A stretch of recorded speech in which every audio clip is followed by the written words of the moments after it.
Hey everybody, welcome to another special episode of C.A.M Dynamics. Today we're going to be doing a review on The Umbrella Academy Season 4, the final season of the Netflix series.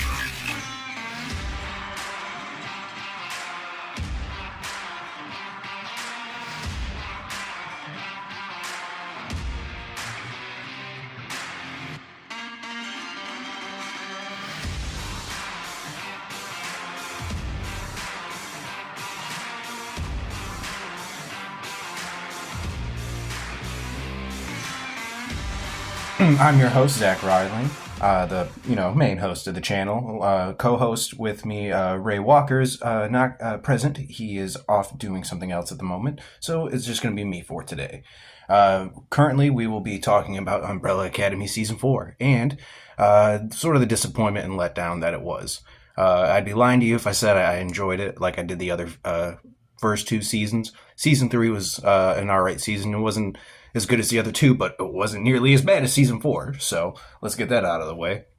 But I really... the only thing I could really say I enjoyed about this season was probably Hopper's character, even though we didn't get much insight to how he was feeling after the loss of his wife from the last season, which I kind of thought was a weird relationship anyways. I mean, happy he was able to find someone that could love him for, how he looked with his weird ape-like body that he got from his dad from the injection that we'd seen in Season 1. But other than that, I could say that's probably the only character I really enjoyed throughout the show. It made me laugh a lot when we seen him as a stripper in the beginning, I'll tell you that. And then when he comes back with his powers and his big ape body, and he starts doing all the moves, and then when he takes his spacesuit off and scares everyone in the strip club, that was funny.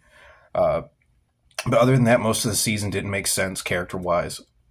5. Sorry, guys. 5 didn't really make too much sense to me. Just down to his core, he was completely different. And when they opted to make him have a relationship with Diego's wife in the season, I thought that was just a weird choice to make, especially since he'd always talked about in the first 2 seasons, and somewhat of 3, how he was in love with Dolores, the mannequin that he had fallen in love with in the apocalyptic future he lived in for 30 to 40 years. So I just thought that was completely in left field, out of character for him in that.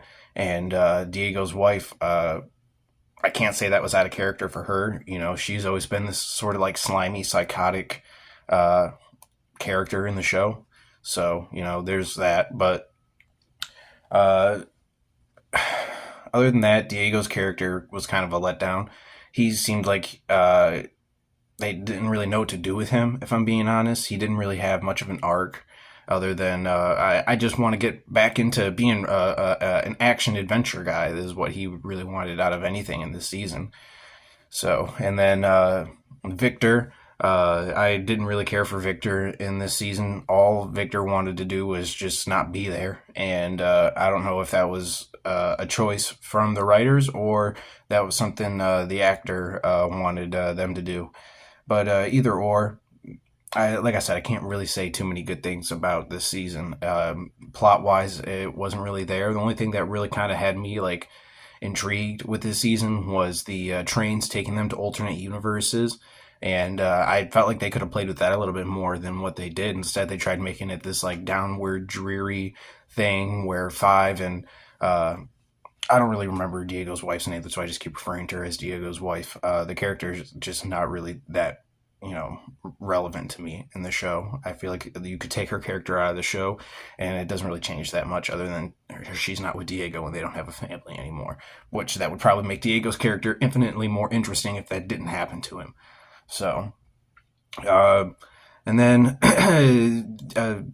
Klaus, I love Klaus in the first 3 seasons. I thought he was a phenomenal character. His arc in Season 3 I thought was wonderful.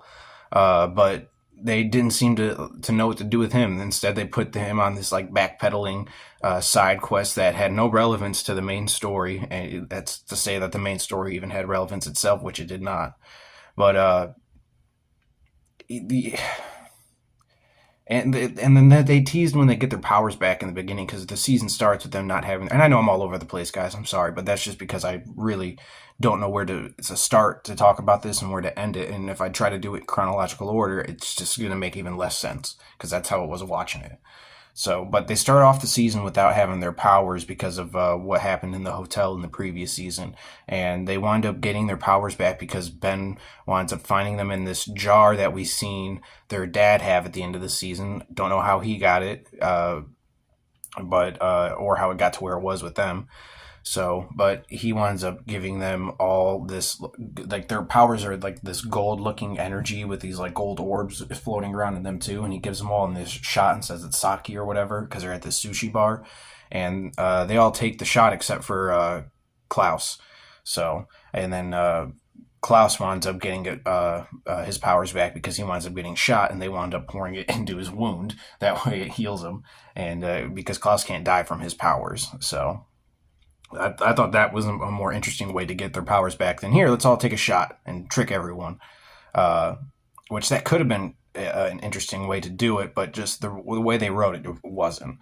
So, but, and then when they get their powers back, it's teased that they all kind of have like upgrades to their powers, like, 2.0 type thing. And I think everyone got teased for that except for, I don't think we got to see any like upgrade for Klaus, maybe. And I don't think we got to see anything for number one. But other than that, everyone else had some sort of upgrade. And then Ben's character, I don't know if they thought what they were doing with him was creative, but to me, it just felt like they were like, we don't really know what to do with him and how to give him a happy ending like everyone else, so we'll just make him part of the MacGuffin of the series, and then we'll try to explain that through his original death, which I thought it was cool. They were going to explain how he originally died, because you never seen it in the last 3 seasons. They've just always talked about it, but never really remembered how it happened. And I thought them getting their memories back scene was cool, but ultimately the reason why he died gets labeled into season 4, into how the plot unwinds, and that's not really, it wasn't really that interesting. It didn't really, crave me to want to watch more of it. So that's just me. But it seems like a lot of people on the internet were pretty sour about this season. So, but that's my opinion on it. I'm sure there's a few people out there who like it. There was a few people out there who like the Acolyte. More to them if they did. I didn't. I didn't really care for this season, but I still care for the characters, and that's why I'm ultimately let down by it. If I didn't care about the characters, I wouldn't be talking about it right now, making a video for the channel. So, that's about it, guys. That's all I have for this video for the Umbrella Academy Season 4 review. It was a letdown. I was hoping for a bigger ending for the finale. I thought there was going to be more episodes. The fact that there wasn't as many episodes as prior seasons was kind of a letdown as well. I don't know why we're getting into this habit of streaming services only wanting to do 6 episodes a season. At that point, just do a fucking movie. Please, just do a fucking movie if you're only going to do 5 to 6 episodes a season. That's not a TV show. That's not a television show.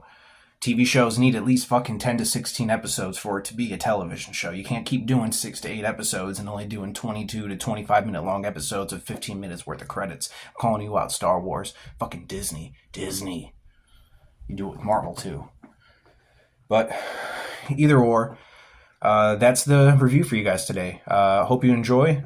Leave a comment down below. Let me know what you guys thought of this season. If you liked it, if you didn't, why you didn't, why you did if you did, Overall, I still like the characters of the show. I still thought the first 3 seasons were the first 2 were really good. The 3rd one was decent.